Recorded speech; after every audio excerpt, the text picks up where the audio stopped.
Hi everyone, I learn में आपका स्वागत है। आज हम चैप्टर 4 के टेक्स्ट के क्वेश्चन आंसर्स डिस्कस करने वाले हैं। अगर आपने इसके पार्ट 3 का वीडियो नहीं देखा है तो टॉप राइट कॉर्नर पे इसका लिंक है, उसे क्लिक करें और जरूर देखें। बिफोर वी स्टार्ट, अगर आपने हमारे चैनल को सब्सक्राइब नहीं किया है तो प्लीज सब्सक्राइब और हमें सपोर्ट करें। Also press the bell icon. Question 1, was Anne right when she said the world would not be interested in the musings of a 13-year-old girl?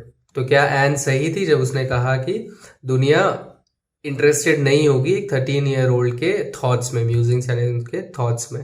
तो no, Anne was not right when she said the world would not be interested in the musings of a 13-year-old girl.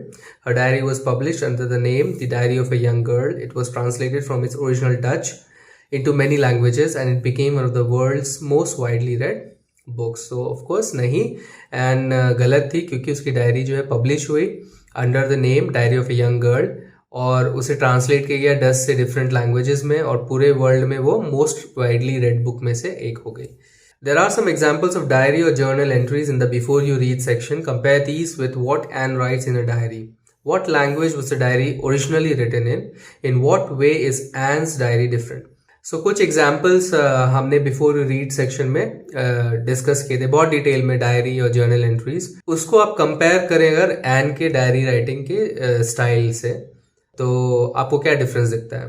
किस language में originally ये diary लिखी गई थी and किस तरह से एन की डायरी डिफरेंट है? तो हम डायरी राइटिंग के बारे में सुनते हैं, आपकी डायरी राइटिंग हो सकती है, मेरी हो सकती है, बट एन की डायरी डिफरेंट क्यों है? So Anne's diary was her sole confidante and not an inanimate entity. While the other 3 diary entries mentioned at the beginning of the chapter describes the narration of day-to-day lives and described her innermost sentiments to her diary. तो N की जो diary थी वो उसकी soul कॉन्फिडांटे थी. कॉन्फिडांटे यानी जिस पे आप ट्रस्ट करते हैं, आप सारे सीक्रेट्स उनको बताते हैं, जिन पे आप कन्फाइड करते हैं. और सिर्फ एक इनएनिमेट एंटिटी नहीं, इनएनिमेट यानी नॉन लिविंग, तो सिर्फ एक नॉन लिविंग थिंग नहीं है, उसके लिए एक कॉन्फिडेंट एक ट्रू फ्रेंड है. जो हमने स्टार्टिंग में डायरी एंट्रीज देखी थी उसमें डे टू डे लाइफ का नरेशन डिस्क्राइब होता है, बट एन की डायरी में उसकी जो इनर मोस्ट फीलिंग्स है जिसके बारे में उसने किसी को नहीं बताया है वो बताती थी उस डायरी में. डायरी ओरिजिनली डच में लिखी गई थी बट उसकी पॉपुलैरिटी की वजह से, owing to its popularity, it has different translations in almost every language. उसको हर लैंग्वेज में ऑलमोस्ट ट्रांसलेट कर दिया गया है. One of the significant differences between a usual diary entry and Anne's diary is that despite being a kid, she has great insights over the current situation. Her diary is the living proof of the Holocaust victims' pain. Living proof of the Holocaust victims' pain. तो main या significant difference क्या था usual diary entry और N की diary entry में, कि even though वो एक बच्ची थी, उनके बहुत ज़्यादा इंसाइट्स थे, बहुत ज़्यादा डीप थॉट्स थे या एनालिसिस थी जो भी आसपास हो रहा था, जो भी करंट सिचुएशन है. सो जस्ट फेस वैल्यू पे, जिसको कहते हैं कि आप जस्ट ऑब्जर्व करें चीज़ों को एंड आपका कोई अंडरस्टैंडिंग नहीं है उसका, ऐसा नहीं था. वो बहुत डीपली सोचती थी चीज़ों के बारे में, वो लिखती थी. एंड उसकी डायरी अब एक लिविंग प्रूफ है कि हॉलोकॉस्ट जो हमने डिस्कस किया था पार्ट 1 के वीडियो में, उसके जो भी विक्टिम है उसके पेन के बारे में, कि वो पेन रियल था, हॉलोकॉस्ट वाज रियल. हमने इस चीज़ को बहुत ही डिटेल में डिस्कस किया था. अगर आपको याद नहीं तो पार्ट 1 का वीडियो ज़रूर देखिए, जिसमें हमने डिस्कस किया था कैसे इसकी डायरी हिस्टोरिकली बहुत इंपॉर्टेंट हो गई है. Why does Anne need to give a brief sketch about her family? Does she treat Kitty as an insider or an outsider? तो एन को क्यों लगा कि ब्रीफ स्केच देना चाहिए उसको फैमिली के बारे में? वो किटी जो उसकी डायरी है उसको इनसाइडर की तरह ट्रीट करती है. इनसाइडर यानी अपना घर का कोई, या आउटसाइडर यानी बाहर का कोई. Anne gave a brief sketch of her life to give context to the readers without which they would not be able to understand her stories. तो क्यों उसने ब्रीफ स्केच दिया? ताकि रीडर्स को एक कॉन्टेक्स्ट मिले जिससे वो उसकी स्टोरीज को समझ पाए. She treated Kitty as an insider because she called it her only true friend and was ready to confide in it. तो उसने किटी को एक इंसाइडर की तरह रखा क्योंकि वो उसे एक ट्रू फ्रेंड बुलाती थी और अपने सारे सीक्रेट्स बताती थी. So she used to confide in her. मतलब वो उस पर ट्रस्ट करती थी. How does Anne feel about her father, her grandmother, Mrs. Cuperus and Mr. Keesing? What do these tell you about her? Anne क्या feel करती थी अपने पापा के बारे में, अपनी दादी के बारे में, मिसेस क्यूपरस के बारे में और मिस्टर कीजिंग के बारे में? ये उसके बारे में, एन के बारे में क्या बताता है. So Anne feels that her father is the most adorable man. She loved her grandmother very much and felt very sad after her death, but this was not necessarily known to everyone. She and Mrs. Cuperus were fond of each other and they cried when she was leaving the school. Anne didn't like Mr. Keesing very much. She thought of him as an old fogey who doesn't like her talking in the class. तो N को लगता था उसके पापा सबसे ज़्यादा adorable हैं. वो अपनी ग्रैंडमदर से प्यार करती थी. बहुत सैड हुई जब वो मर गई. एंड ये नेसेसरली सबको पता नहीं था, उसने शेयर नहीं किया था कि वो इतना प्यार करती थी अपने दादी से. वो और मिसेस क्यूपरस भी एक दूसरे को बहुत पसंद करते थे और वो रोए जब वो छोड़ के जा रही थी 6th स्टैंडर्ड के बाद अपने स्कूल को. एन को मिस्टर कीजिंग पसंद नहीं थे. वो सोचते थे कि वो बूढ़े और कंजर्वेटिव हैं, मॉडर्न ख्यालात के नहीं है, एंड वो पसंद नहीं करते उसका क्लास में बात करना. It tells us that Anne could feel a range of emotions and was very articulate in expressing her opinions and feelings for others. तो ये हमें क्या बताता है कि एन जो है एक रेंज ऑफ इमोशंस फील कर सकती है. ऐसा नहीं कि I just love somebody, I just hate somebody. उनके पास बहुत एक रेंज ऑफ इमोशन है कि how she feels about people, and बहुत आर्टिकुलेट है. आर्टिकुलेट यानी able to express in words.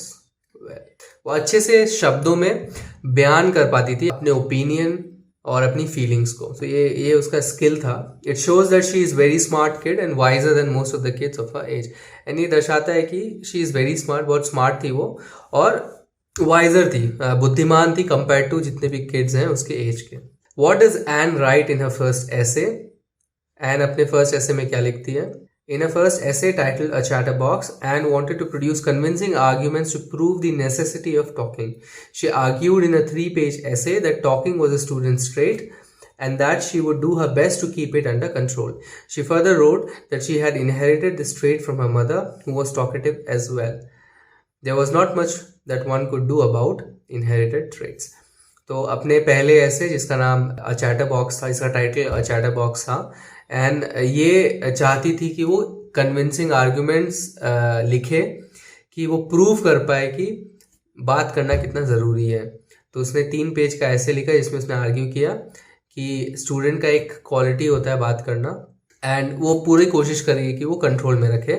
But वो फर्दर क्या लिखती है कि ये उसका इनहेरिटेड ट्रेट है, मतलब उसे ये ट्रेट उसकी मम्मी से लिखा है जो उतनी ही बातूनी है. एंड इनहेरिटेड ट्रेट्स का आप कुछ नहीं कर सकते, आपका कोई कंट्रोल नहीं होता. So this was her argument that she is talkative because she is a student, it's a trait, and secondly it's inherited trait. And says teachers are most unpredictable. Is mister Keesing unpredictable? How?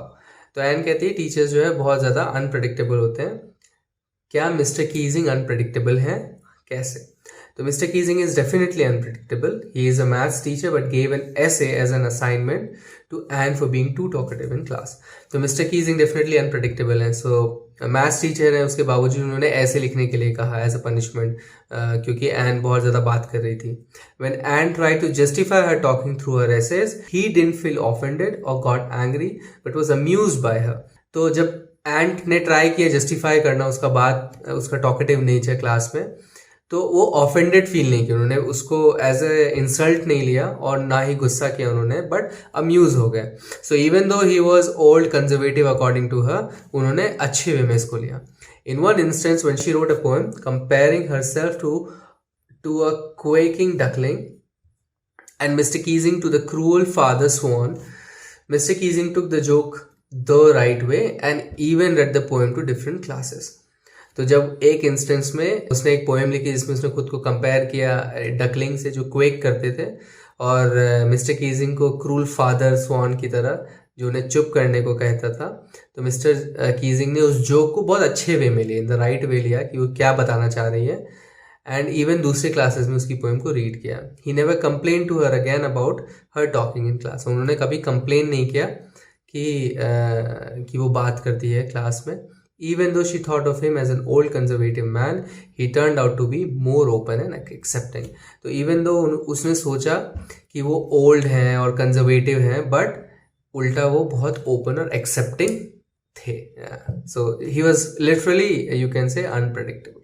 What do these statements tell you about Anne Frank as a person? तो कुछ statements यहाँ पे दिए गए हैं ना and उन statements को पढ़ के आपको बताना है कि ये स्टेटमेंट्स एन के बारे में क्या बताते हैं एज अ पर्सन, मतलब उसकी पर्सनालिटी के बारे में क्या बताते हैं, उसके लेट्स से सम ट्रेट या कैरेक्टर के बारे में क्या बताते हैं. First, we don't seem to be able to get any closure and that's the problem. Maybe it's my fault that we don't confide in each other. तो इस particular sentence में वो क्या कह रही है कि इवन दो मेरे फ्रेंड्स थे, मैं हम क्लोज नहीं हो पाते थे, यही प्रॉब्लम है कि मैं कन्फाइड नहीं कर पा रही हूँ. शायद ये मेरा ही फॉल्ट है कि मैं उनमें कन्फाइड नहीं कर पाती. तो the statement shows Anne's reserve nature and her difficulties in opening up to people. तो एक दर्शा रहा है क्लियरली कि वो रिजर्व थी एंड उसकी प्रॉब्लम थी दूसरों के सामने ओपन अप होने की. Despite being close to her friends, she hardly shares her true emotions with them. She is unable to trust people easily. तो even though वो close थी, she said कि उसके friends उससे बहुत कुछ discuss करते थे, she was close to them, but फिर भी वो उन पे trust नहीं कर पाती, अपने true emotions share नहीं कर पाती थी. She was unable to trust people easily. उसका मतलब क्या है कि वो लोगों पे विश्वास नहीं कर पाती थी आसानी से. Second, I don't want to jot down the facts in this diary the way most people would, but I want the diary to be my friend. तो इसमें वो कह रही थी कि मैं सिर्फ फैक्ट्स नहीं लिखना चाहती डायरी में जैसा ज़्यादातर लोग करते हैं, बट मैं चाहती हूँ कि डायरी मेरी एक दोस्त हो. तो क्या बताता है इनके बारे में? तो this statement shows that she was self confident, creative and a thoughtful person who didn't just follow what others did. It also shows that she was lonely. So दो चीज़ें हैं. एक चीज़ ये है कि दिखाता है कि वो बहुत कॉन्फिडेंट है, क्रिएटिव है और थॉटफुल है. तो और वो दूसरे जो करते हैं उसको फॉलो नहीं करना चाहती. सो वो अपने आप से कुछ नया लिखना चाहती हैं, उसकी डायरी वो यूनिक रखना चाहती हैं. तो दिखाता है कि वो बहुत ही कॉन्फिडेंट है कि वो कर सकती हैं एंड क्रिएटिव एंड थॉटफुल हैं. But at the same time when she says कि she wants diary to be her friend, she is showing in a way that she is lonely. She wants some friend, and we have seen also in this chapter कि she was lonely even though उसके friends थे, she was not able to confide in them. So she was lonely in a way. So we can say this also shows that she was lonely. Margot went to Holland in December and I followed in February when I was plunked down on the table as a birthday present for Margot. So हमने discuss किया था कि Margot को दिसंबर में भेजा गया Holland और फिर एन को भेजा गया फरवरी में, जहाँ पे उनको पटक दिया गया टेबल पे एज अ बर्थडे प्रेजेंट. तो what does it say about Anne? This statement tells that she had a good sense of humour. So simply कि she was very funny. So she was putting this कि मुझे भेजा गया as if कि मैं एक birthday present हूँ अपनी बहन के लिए. तो it was like a sense of humour.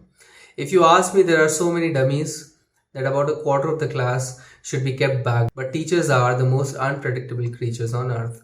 If you ask मी, अगर आप मुझसे पूछें तो मेरे क्लास में इतने ज़्यादा बुद्धू हैं कि 1/4 क्लास को तो क्या करना चाहिए, फेल कर देना चाहिए. बट टीचर्स बहुत अनप्रडिक्टेबल होते हैं, सबसे ज़्यादा अनप्रडिक्टेबल क्रीचर हैं धरती के. तो this statement shows that she is self confident and intelligent with a hint of pride in her. तो ये शो करता है कि वो सेल्फ कॉन्फिडेंट है, इंटेलिजेंट है, बिकॉज वो उसको पक्का पता था कि वो उनमें से नहीं है जो पास नहीं होगी. इंटेलिजेंट है डेफिनेटली वो, बट थोड़ा सा उसमें उनमें वो गुरूर भी है, घमंड है कि I am better than the rest of the class. You can also say that she is also little funny. She is also having a good sense of humour because the way she is writing her sentences, so many dummies, unpredictable creatures on earth. So this shows that she is very funny as well. Anyone could ramble on and leave big spaces between the words, but the trick was to come up with convincing arguments to prove the necessity of talking. तो कोई भी कुछ भी लिखते जा सकता है big spaces छोड़ के वर्ड्स के बीच में, as if to fill pages. But trick ये था कि आप कैसे कन्विंसिंग आर्ग्यूमेंट्स प्रोड्यूस करें कि आप बता सकें कि बात करना कितना ज़रूरी है. तो ये स्टेटमेंट क्या बताता है? That she is hard working and has good work ethics. तो दो चीज़ें बताता है. That she is hard working कि वो इस तरह के शॉर्टकट नहीं लेती कि बड़े बड़े स्पेसेस डाल के आप 3 पेज पूरा लो, और गुड वर्क एथिक्स भी. तो ये काइंड ऑफ चीटिंग भी है. एंड क्योंकि वो इतना मेहनत भी कर रही हैं कि वो कन्विंसिंग आर्ग्यूमेंट्स निकाले कि प्रूव कर पाए नेसेसिटी ऑफ टॉकिंग, तो यू कैन से कि she is hard working as well in that way. Also you can write कि she is stubborn as well. तो उसको मना के रहना था कि टॉकिंग सिर्फ शांत नहीं रह सकती, उसको बताना था कि टॉकिंग कितना जरूरी. सो यू कैन से even instead of hard working you can से stubborn. She is stubborn as well. She has good work ethics. She believes in sincerity and uses creativity to her advantage. So वो sincerity पे believe करती है, honesty पे believe करती है and creativity को use करती है अपने advantage के लिए. So कुछ लोग होते हैं इनके पास क्रिएटिविटी नहीं होती तो क्या करते हैं, इधर उधर से इमिटेट कर लेते हैं, कॉपी करते हैं, प्लेजरिज्म करते हैं एंड इस तरह से धोखा देते हैं kind of in their assignments.